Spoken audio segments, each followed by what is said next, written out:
Karapatan ng mga mangingisda, prioridad sa community-based dialogue sa Agoola Union. Para sa detalye, narito si Idol Aaron Navelgas. 104.7 IFM. Report!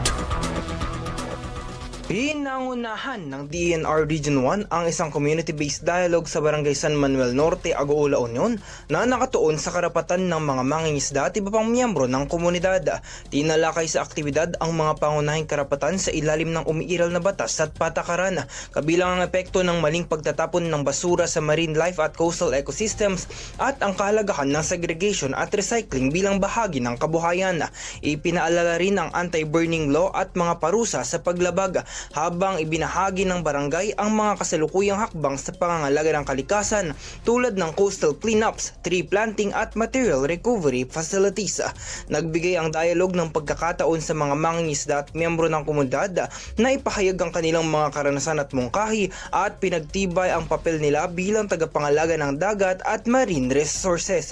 Kasama mo sa IFM News Dagupan, Idol Aaron Navelgas sa Tak-Ay FM. IFM News. IFM News. IFM News.